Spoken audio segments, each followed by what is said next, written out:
Hello friends, Saman Gupta mathematics and physics classes में आपका स्वागत है। और मैं आज आपके सामने पुनः एक नए टॉपिक के साथ उपस्थित हुआ हूं और उम्मीद करता हूं कि मेरे द्वारा निर्मित आज का यह वीडियो भी आपको अच्छा लगेगा। स्टूडेंट्स, मेरे वीडियो को अंत तक देखिएगा और अगर आप नए सब्सक्राइबर हैं तो आप पहले मेरे चैनल को सब्सक्राइब कर लें, बेल आइकन्स दबाएँ ताकि मेरे आने वाले वीडियो का हर नोटिफिकेशन आपको पहले प्राप्त हो सके। स्टूडेंट, मैं जो टॉपिक आपके समक्ष लेकर उपस्थित हुआ हूँ उस टॉपिक का नाम है ओमीय और अनओमीय रेजिस्टेंस या प्रतिरोध, अर्थात ओमिक और अनओमिक रेजिस्टेंस। ठीक है स्टूडेंट, क्या होता है ये दोनों, इनके बारे में मैं आपको डेफिनेशन के थ्रू समझा देता हूँ कि ओमीय प्रतिरोध क्या होते हैं। वे सभी प्रतिरोध वे सभी प्रतिरोध जो ओम के नियम का पालन करते हैं, या वे सभी प्रतिरोध जो ओम के नियम के अनुसार कार्य करते हैं, उनको ओमीय प्रतिरोध कहा जाता है। ठीक है, अभी तक जितने भी चालक पदार्थ होते हैं, ठीक है, कंडक्टर सब्सटेंस जितने भी होते हैं, वो सारे ओमीय प्रतिरोध के उदाहरण हैं। ठीक, अब अनओमीय प्रतिरोध क्या होता है? तो वे सभी प्रतिरोध जो ओम के नियम का पालन नहीं करते हैं, जो ओम के नियम के अनुसार कार्य नहीं करते हैं, ऐसे समस्त या सभी सब्सटेंस को अनओमिक या अनओमीय प्रतिरोध कहा जाता है।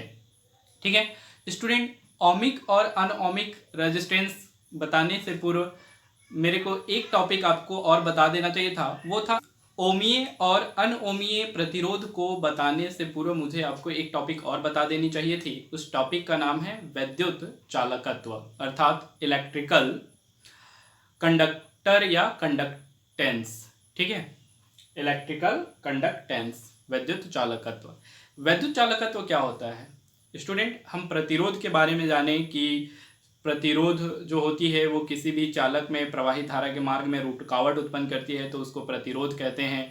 या फिर हम ये बताएं कि विभवांतर और धारा के अनुपात को प्रतिरोध कहा जाता है। ठीक है, तो वैद्युत चालकत्व जो होता है स्टूडेंट, वो प्रतिरोध के व्युत्क्रम को कहते हैं, अर्थात किसी प्रतिरोध का व्युत्क्रम इलेक्ट्रिकल कंडक्टर या इलेक्ट्रिकल कंडक्टेंस कहलाता है। और इलेक्ट्रिकल कंडक्टर या इलेक्ट्रिकल कंडक्टेंस को हम कैपिटल जी से रिप्रेजेंट करते हैं। कैपिटल जी इक्वल टू होता है 1/r, ये व्युत्क्रम है। ठीक है, इनवर्स प्रोपोर्शनल टू के इक्वल होता है। ठीक स्टूडेंट्स, यहां पर इसका जो मात्रक होता है, प्रतिरोध का मात्रक ओम होता है, तो इलेक्ट्रिकल कंडक्टेंस का जो मात्रक होता है वो ओम इनवर्स होता है, ओम इनवर्स। ठीक, ओम इनवर्स को स्टूडेंट्स हम महो बोलते हैं। ये ऐसे इसको इंग्लिश में लिखेंगे तो MHO इसका स्पेलिंग होता है।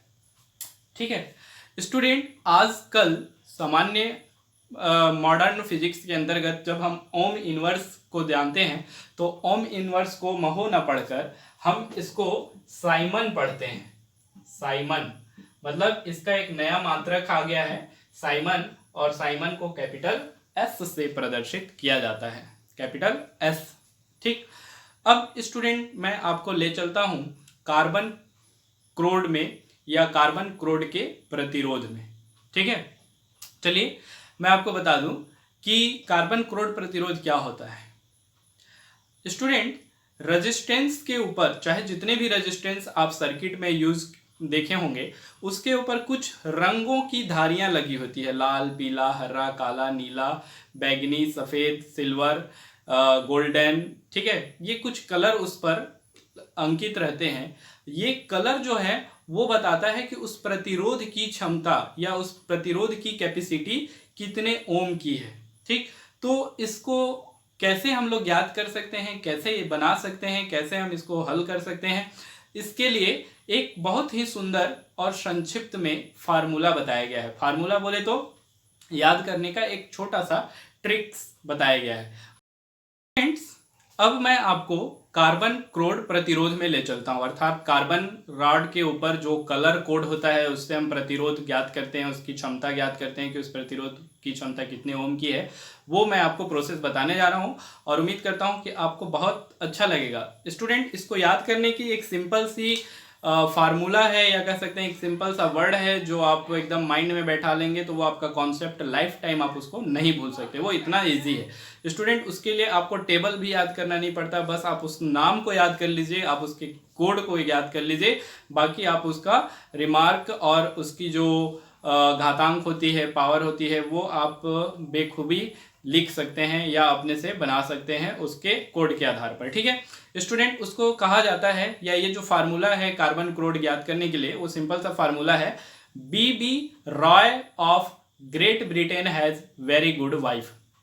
फिर से बता दे रहा हूं, BB Roy of Great Britain has very good wife. Student and friend, मैं इस फार्मूला को बोर्ड पर लिख भी दे रहा हूं और फिर आपको एक टेबल के आधार पर उसके सारे वैल्यू को बताऊंगा। ठीक है, ध्यान से आप देखिएगा।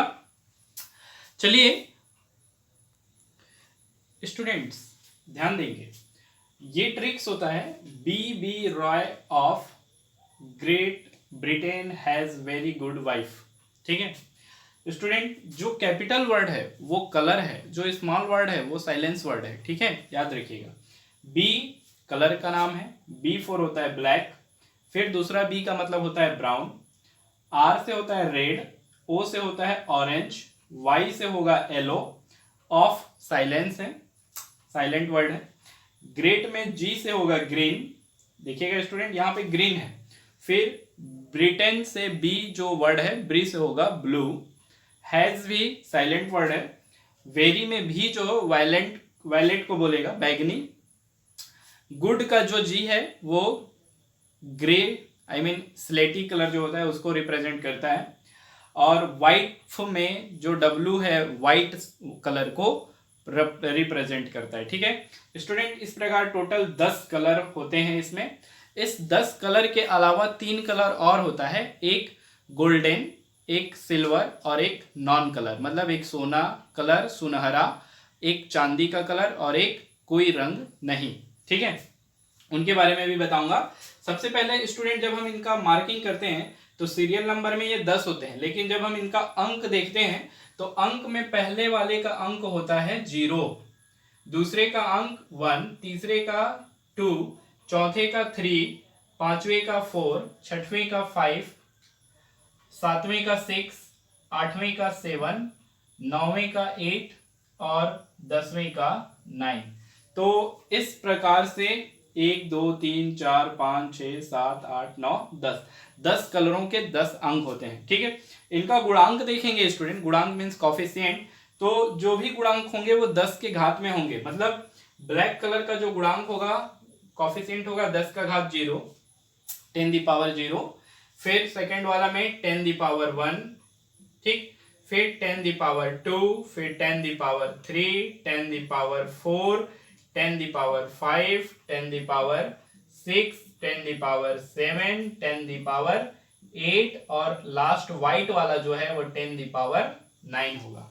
ठीक, अब इसमें स्टूडेंट जितने भी कलर हैं इन कलरों में किसी प्रकार की कोई प्रतिशत त्रुटि नहीं होती या कोई त्रुटि सीमा नहीं होती। ठीक है, त्रुटि सीमा कहाँ होती है, तो मैंने बताया स्टूडेंट कि इसमें 3 कलर जो होते हैं वो अतिरिक्त होते हैं। वो 3 कलर कौन कौन से हैं?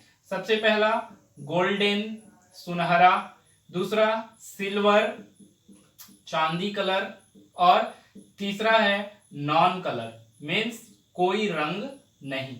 ठीक है स्टूडेंट, ये जो गोल्डन है वो हमारा 11वें क्रम का है, ये 12वें क्रम का है और ये 13वें क्रम का कलर है। ठीक ना। अब स्टूडेंट इसका ना तो कोई अंक होता है ना ही कोई गुणांक होता है, इन तीनों कलरों में प्रतिशत त्रुटि होती है, अर्थात त्रुटि सीमा लिमिट ऑफ एरर होता है। गोल्डन में 5% का एरर होगा, सिल्वर में 10% का एरर होगा, तो नॉन कलर में कितना होगा स्टूडेंट? तो नॉन कलर में 20% का एरर होता है, मतलब जहां पर रंगहीन होता है, कोई कलर नहीं होता, वहां पर जो त्रुटि होती है, अशुद्धियां मिलावट जो होती है वो लगभग 20% की अशुद्धि होती है। चांदी में अगर चांदी कलर वहां पर अंकित है तो वहां 10% की त्रुटि होगी, अशुद्धि होगी, और जहां गोल्डन है, सुनहरा रंग है, वहां पे 5% की त्रुटि होगी, अर्थात अशुद्धि कह सकते हैं कि उसमें मिलावट होगी। ठीक है, तो इस प्रकार से ये carbon colour code for carbon resistance अर्थात कार्बन रॉड पर प्रतिरोध का मान ज्ञात करने का एक ट्रिक्स है। और इससे रिलेटेड बहुत सारे एग्जाम में, बोर्ड के एग्जाम में खासकर प्रश्न पूछते हैं, और एक प्रश्न हर एग्जाम में पूछा जाता है, हर साल के एग्जाम में पूछा जाता है। तो स्टूडेंट आप इसको ध्यान रखिएगा, कलर को विशेष ध्यान दे दीजिएगा। आप समझ लीजिए कि ब्लैक से स्टार्ट होता है, B Roy means black brown, ठीक। और जो तीसरा बी होगा वो ब्लू होगा, जो बीच में आता है ना। देखिए, B Roy of Great Britain has very good wife means black brown red orange yellow green blue, यहां पर ब्लू होगा, ठीक है। हैज वेरी में वायलेट, गुड में ग्रे और वाइफ में व्हाइट। तो इस प्रकार से 10 कलर आपको याद करना है। स्टूडेंट मैं आपको कुछ क्वेश्चन इसके आधार पर बता देता हूं ताकि आपको समझने में सुविधा हो, आप इस चीज को ध्यान रखिएगा, ठीक है ना। चलते हैं फर्स्ट क्वेश्चन में। स्टूडेंट्स आपके सामने 3 डायग्राम है, जिसमें 2 डायग्राम पर कलर मैंने बताया है, एक डायग्राम ब्लैंक रखा है, ठीक है। इसके लिए जो नया क्वेश्चन पूछा जाता है वो मैं आपको बताऊंगा, इसलिए इसको मैंने बना के रख लिया है, बट क्वेश्चन नहीं लिखा है, ठीक। देखिए स्टूडेंट, जो पहला डायग्राम है इसको नंबर 1 दे लेते हैं, इसको नंबर 2, ठीक है। पहले डायग्राम में ये कार्बन रॉड है, जिसके ऊपर 4 कलर हैं, लाल, हरा, लाल, सुनहरा। ये जो है वो रेड है, ये ग्रीन है, ये रेड है, और ये गोल्डन कलर है, ठीक। दूसरा कलर जो है उसमें स्टूडेंट 5 कलर हैं, काला, भूरा, पीला, सफेद और अंतिम में चांदी अर्थात ब्लैक, ब्राउन, येलो, व्हाइट और सिल्वर। अब इसको हम लोग सॉल्व कैसे करते हैं वो मैं आपको बता देता हूं, ठीक है। स्टूडेंट ध्यान रखिएगा, जो सबसे लास्ट कलर होता है उसकी प्रतिशत त्रुटि लिखते हैं, ठीक है ना, उसकी प्रतिशत त्रुटि लिखते हैं। तो इसकी प्रतिशत त्रुटि हो जाएगी, देखिएगा स्टूडेंट, इसकी सुनहरा हमने सारणी में देखा था कि सुनहरा में प्रतिशत त्रुटि होती है 5% की, ठीक। तो प्रतिशत त्रुटि लिखते समय उसके आगे प्लस माइनस लगाएंगे, ठीक। स्टूडेंट चांदी में प्रतिशत त्रुटि होती है 10, तो 10% लिखेंगे, उसके आगे प्लस माइनस लगाएंगे, ठीक। लास्ट से लिखना शुरू करते हैं स्टूडेंट। फिर उससे पहले जो रंग है, ठीक है, जो गोल्डन कलर, सिल्वर कलर या नॉन कलर के पहले कलर है, अर्थात चौथे नंबर पर, या इधर से देखा जाए राइट साइड से, तो राइट साइड से जो दूसरे नंबर पर कलर है उसका कोटि रखते हैं, अर्थात कॉफिशिएंट, गुणांक, ठीक है, गुणांक लिखते हैं। तो सफेद है, सफेद हमारा जो था स्टूडेंट मैं आपको दिखा दे रहा हूं, बी रॉय ऑफ, ठीक है, great Britain has very good wife, ये है। अब स्टूडेंट या ये जो था इसका अंक 9 था और इसकी कोटि 10 का घात 9 थी, है ना। तो यहां पर हो जाएगी 10 का घात 9। ये कौन सा रंग है? सफेद रंग है, ठीक। ये कौन सा कलर है? चांदी कलर है। रंग भी लिखते जा रहे हैं स्टूडेंट।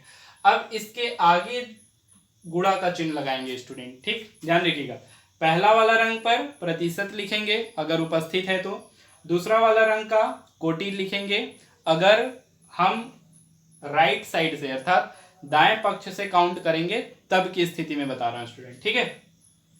अब जो दूसरा रंग हो गया, अब जो तीसरा, चौथा और पांचवा बच्चा है उसका अंक उतार देंगे स्टूडेंट, ठीक है। तो तीसरा रंग है हमारा पीला, चौथा रंग है भूरा और काला। तो देखिए स्टूडेंट, पीला का अंक कौन सा होगा? ब्लैक का 1, ब्राउन का 2, सॉरी ब्लैक का 0 है, ब्लैक का 0, ब्राउन का 1, रेड का 2, ऑरेंज का 3, येलो का 4, ग्रीन का 5, ब्लू का 6, वायलेट का 7 और ग्रीन का 8। ये कलर है। है ना। हमारे पास कौन सा रंग है स्टूडेंट, पहले पीला है, तो हम पीला का कितना है 4, तो यहाँ पे लिखेंगे 4। फिर पीला से ऊपर क्या है भूरा, भूरा का कितना है 1, तो यहाँ पे लिख देंगे 1। भूरा से ऊपर क्या है काला, तो काला मीन्स ब्लैक, ब्लैक का क्या है 0। तो स्टूडेंट अगर पहले 0 लगता है तो उसका तो कोई वैल्यू रहता नहीं है, तो यहाँ पर हम इसको ऐसे भी लिख सकते हैं कि काला, ठीक है, भूरा और पीला, कलर लगा दिए। अब इसको सिस्मेटिक लिखना है तो या करके आप लिख सकते हैं स्टूडेंट 14 इंटू 10⁹ ओम प्रतिरोध हो जाएगा, जिसमें प्रतिशत त्रुटि क्या होगा ±10%। ये इसका आंसर होगा।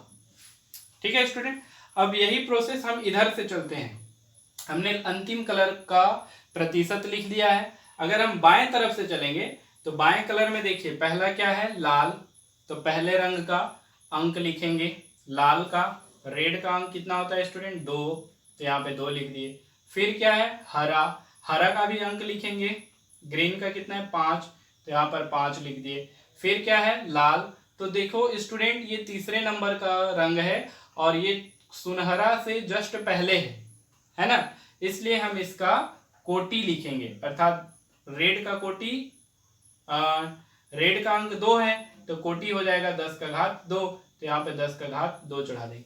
तो स्टूडेंट हम ना जब लेफ्ट साइड से काउंट करेंगे तो उसमें कंफ्यूजन हो सकता है कि कोटि कहाँ पर रखें, लेकिन अगर हम राइट साइड से इसका कैलकुलेशन करें तो राइट साइड से कैलकुलेशन करने पर हमारा कंफ्यूजन दूर हो जाएगा कि हमको जो सेकंड नंबर कलर दिख रहा है 1 से 9, 0 से 9 तक का कलर जो है उसमें जो दूसरा नंबर दिखेगा राइट साइड से काउंट करने पर, दाएं तरफ से काउंट करने पर, उस दूसरे रंग का कोटि प्रयोग करना है। ठीक है, कोटि मीन्स गुणांक, ठीक है, गुणांक प्रयोग करना है। ठीक है, अंतिम रंग में प्रतिशत त्रुटि लिखना है, अगर है तो, और नहीं तो नहीं लिखेंगे। उससे पहले वाले रंग में गुणांक प्रयोग करेंगे और गुणांक के बाद जितने भी रंग होंगे उन सब का अंक प्रयोग होगा, अर्थात जैसे हरा है तो हरा का 5, लाल है तो लाल का 2। तो इस प्रकार से ये हो गया। अगर इसको स्टूडेंट सिस्मेटिक लिखना है तो हम लोग लिखेंगे 25 इंटू 10⁻² ओम, है ना, ये प्रतिरोध हो गया, और प्लस माइनस कॉमा करके लिख देंगे 5%, ये सीमा त्रुटि या प्रतिशत त्रुटि हो गया। तो इस प्रकार से कार्बन क्रोड प्रतिरोध का मान ज्ञात किया जाता है। स्टूडेंट ये तीसरा जो है, इस तीसरे के लिए हम सवाल बना लेते हैं कि अगर मान लीजिए किसी कार्बन क्रोड पर, प्रश्न मैं लिख नहीं रहा हूं मौखिक बता रहा हूं, अगर मान लीजिए किसी कार्बन क्रोड पर, कोड पर या रॉड पर, कार्बन रॉड पर कुछ रंग दिए हुए हैं, रंग हैं आपके ले रहा हूं स्टूडेंट हरा, ठीक है, स्लेटी मतलब ग्रे, हरा स्लेटी, पीला,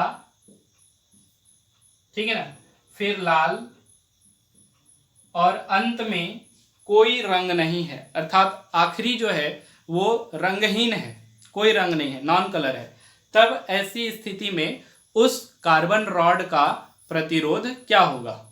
ठीक है, तो देखिए स्टूडेंट यहां पर रंग हम देखेंगे, कितने रंग लिए हैं 1 2 3 4, इस पर 4 लाइन खींच लेंगे। ठीक है, 5वां लाइन जो होगा कोई रंग का नहीं होगा। ठीक, तो चाहे तो लिख भी सकते हैं, चाहे तो नहीं भी लिख सकते हैं। अब स्टूडेंट देखिए क्या करेंगे, सबसे पहले हरा लिख लेंगे, हरा को क्या कहते हैं ग्रीन, स्लेटी को ग्रे, पीला को येलो, और लाल को रेड कर लिए। स्टूडेंट हम इधर से काउंट करेंगे राइट साइड से। अंतिम रंग जो है हमारा वो कौन सा कलर है, नॉन कलर है, NC है ना, नॉन कलर। तो अंतिम रंग का प्रतिशत लिख लेंगे ±20%, मतलब जहां पे रंगहीन होता है, नॉन कलर होते हैं, उसमें प्रतिशत त्रुटि 20% होती है। ठीक स्टूडेंट, उससे पहले जो है रेड, उसका कोटि लिखेंगे, ध्यान रखिएगा, तो कॉमा दे लीजिए। कोटि मीन्स गुणांक 10⁻², रेड का गुणांक है स्टूडेंट, R का अंक 2 और गुणांक 10⁻²। ठीक, अब इसके बाहर गुणा का चिन्ह लगा लेंगे, I mean मल्टीप्लाई। 1 2 3 कलर बच रहे हैं, अब उनके अंक लिखेंगे, उनका कॉफिशिएंट नहीं लिखा जाएगा, गुणांक नहीं लिखेंगे, ठीक है। y का अंक देख लीजिए स्टूडेंट, y का अंक होता है 4, तो यहाँ पर लिख लेंगे 4। ग्रे है, ग्रे का 8 होता है, तो यहाँ पर लिखेंगे 8। फिर यहाँ पे ग्रीन है, हरा, हरा का 5 होता है, तो यहाँ पे लिख देंगे 5।